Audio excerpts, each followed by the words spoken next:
আজকে আমরা এমন একটা ডিভাইস নিয়ে কথা বলবো যেটাকে লিটারালি বলা যায় স্মল প্যাকেট বিগ ধামাকা। এখনকার মার্কেট ট্রেন্ড যেখানে হিউজ সাইজের ফোনের দিকে, সেখানে ওপো নিয়ে এসেছে মাত্র 6.32 ইঞ্চির একটা কম্প্যাক্ট ডিভাইস। বাট ডোন্ট জাজ ইট বাই ইটস সাইজ, কারণ এর ভিতরে আছে massive 6200 mAh battery. Can you believe it? Yes, I am talking about the all new Oppo Reno 15। শুধু ব্যাটারি না, এতে আছে 200 মেগাপিক্সেলের মেইন ক্যামেরা এবং মিডিয়াটেক ডাইমেনসিটি 8450 চিপসেট। সো প্রশ্ন হলো, এটা কি আসলে একটা পারফেক্ট কম্প্যাক্ট ফোন, নাকি এখানেও কোনো হাইডেন কম্প্রোমাইজ আছে? পারফরমেন্স, ক্যামেরা, ব্যাটারি লাইফ সবকিছু ডিটেইলে জানাবো আজকের এই ভিডিওতে। So without further do, let's get started. আর হ্যাঁ, যারা এখন সাবস্ক্রাইব করেনি, please hit that subscribe button right নাও।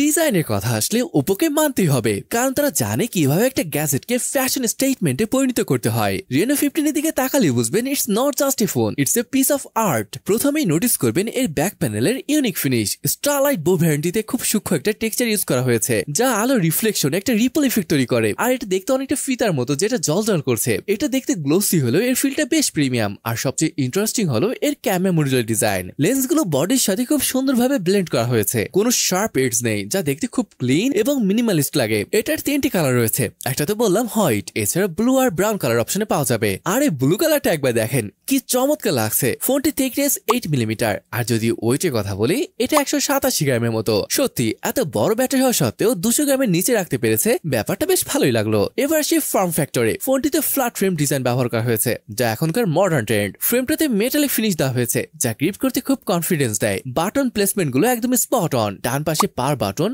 এবং ভলিউম রকার, যা খুব সহজেই রিস্ক করা যায়। অনেকে ডিটেলস গুলো মিস করেন, কিন্তু ওপো করেনি। ফোনের টপ সাইডে তাকালে দেখবেন একটি সেকেন্ডারি মাইক্রোফোন এবং অডিয়েন্স ফেভারিট আই ব্লাস্টার। এছাড়া এখানে আরো 2টা নয়েজ ক্যান্সেলিং মাইক দেখতে পাবেন। নিচে আছে type C port, primary mic, SIM card tray এবং স্পিকার গ্রিল। লেফট সাইডে একদম কিছুই নেই। আর যদি প্রোটেকশন নিয়ে বলি, এখানে রয়েছে IP68/IP69 এর রেটিং, যেটা পানি আর ধুলাবালি থেকে ফোনটিকে রক্ষা করবে। ওভারঅল এই ফোনটির ডিজাইন আপনার কেমন লাগলো তা কিন্তু কমেন্ট করে জানাতে পারেন। ফোনের ফ্রন্ট লিগে তাকালে ফার্স্টে যেটা আপনাকে বলতে বাধ্য করবে, সেটা হলো বেজেলস। ওপো এখানে বেজেল গুলোকে এতটাই স্লিম এবং সিমেট্রিক্যাল রেখেছে যে স্ক্রিনে অন করার পর মনে হয় যেন হাতে শুধু গ্লাসটাই ধরে আছেন। চিনবার নিচের কালো অংশটা নাই বললেই চলে, যা কন্টেন্ট দেখার সময় একটা সুপার ইমার্সিভ এক্সপিরিয়েন্স দেয়। টেকনিক্যালি বলতে গেলে এতে আছে 6.32 ইঞ্চির 1.5K রেজলিউশন যুক্ত ফ্ল্যাট স্ক্রিন। খেয়াল করবেন, এটা কিন্তু রেগুলার 1080p প্যানেল না, বরং 1.5K।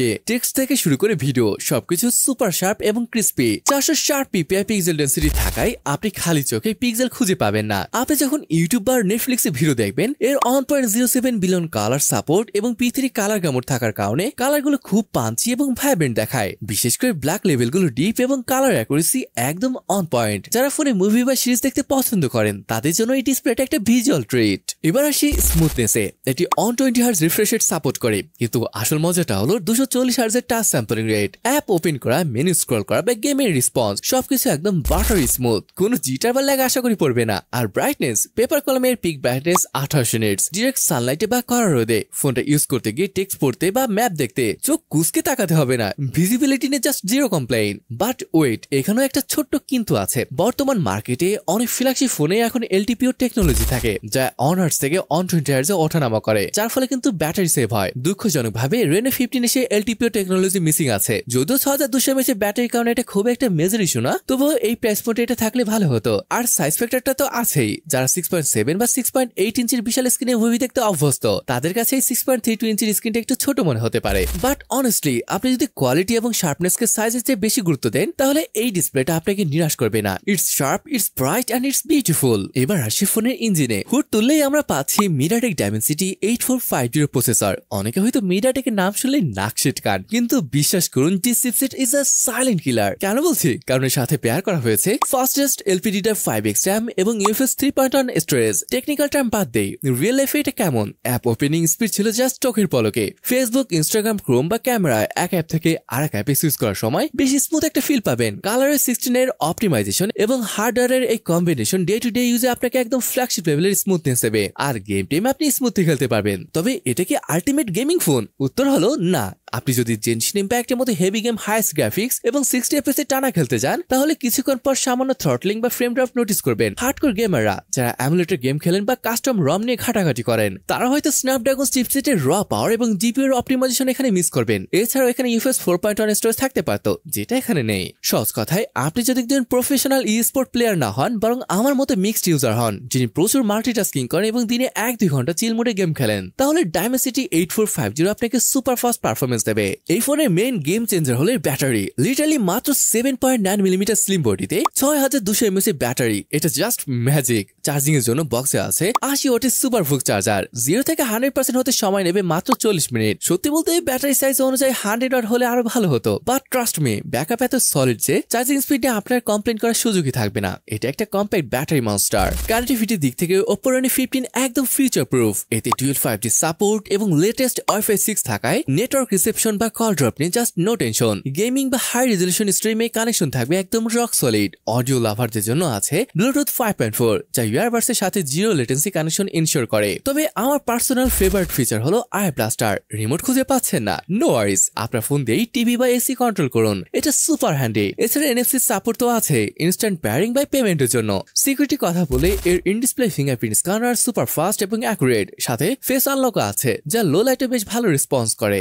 এবার আসি মেইন পিকচারে, ক্যামেরা। আমরা সবাই জানি Oppo মানে ক্যামেরা ফোন, কিন্তু এবার তারা জাস্ট নাম্বারে বানা বইয়ে দিয়েছে। পিছনে 200 মেগাপিক্সেলের মেইন সেন্সর। কোয়েশ্চেন হলো এটা কি শুধু গিমিক নাকি আসলে কাজের? Let's break it down. প্রথমে আসি মেইন ক্যামেরায়। 200 মেগাপিক্সেলের মোটা ছবি তুললে ফাইলের সাইজ হিউজ হয়, কিন্তু details just mind blowing. Colour size বেশ প্লেজিং এবং পাঞ্চি, মানে ছবি তুলে এডিট করে কোনো প্যারাই নেই, ডিরেক্ট ফেসবুকে আপলোড দেওয়ার মতো।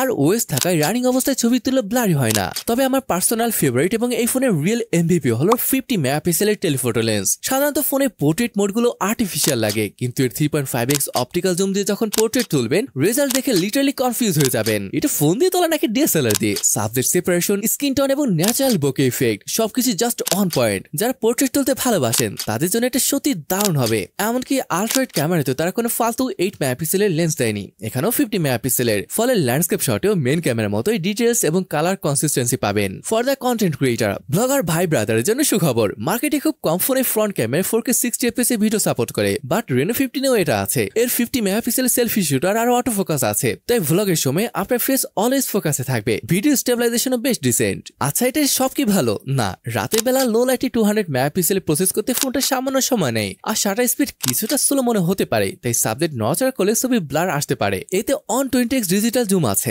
শুনতে কুল শোনালেও 20-30x জুম করার পর ছবিগুলো অয়েলি পেন্টিং এর মতো লাগে। তাই 120x জুম শুধু মার্কেটিং গিমিক। আপনি যদি জুম গিমিক ইগনোর করেন তাহলে এর পোর্ট্রেট এবং ভিডিও ক্যাপাবিলিটি এই প্রাইস রেঞ্জে আনবিটেবল। আপনি যদি ফটোগ্রাফি লাভার হন, this phone will not disappoint you. It's a true portrait expert. Okay, এখন আসি এটার প্রাইসের ব্যাপারে। এটার বেস ভ্যারিয়েন্টে শুরুই হচ্ছে 3000 ইউয়ান দিয়ে, যেটা 50,000 টাকার মতো। যাই হোক, আপনি যদি কম্প্যাক্ট এবং লাইট ওয়েট ফোন লাভার হন, আপনার যদি টপ নচ ক্যামেরা এবং পোর্ট্রেট ফটোগ্রাফি প্রায়োরিটি হয়, আপনি যদি ব্যাটারি লাইফ নিয়ে কোনো কম্প্রোমাইজ করতে না চান, then this phone is highly recommended for you. কিন্তু আপনি যদি এক্সট্রিম লেভেলের গেমার হন বা বিশাল বড় স্ক্রিন প্রেফার করেন, তাহলে অন্য অপশন দেখতে পারেন। তবে ওভারঅল প্যাকেজ হিসাবে ইট offers great value for money. So guys, এই ছিল আমাদের আজকের ভিডিও। ভিডিওটি হেল্পফুল মনে হলে একটা লাইফ মাস্ট। আর আপনার অপিনিয়ন কি ফোনটি নিয়ে কমেন্ট সেকশনে জানিয়ে দিন। দেখা হবে নেক্সট ভিডিওতে। Till then take care and আল্লাহ হাফেজ।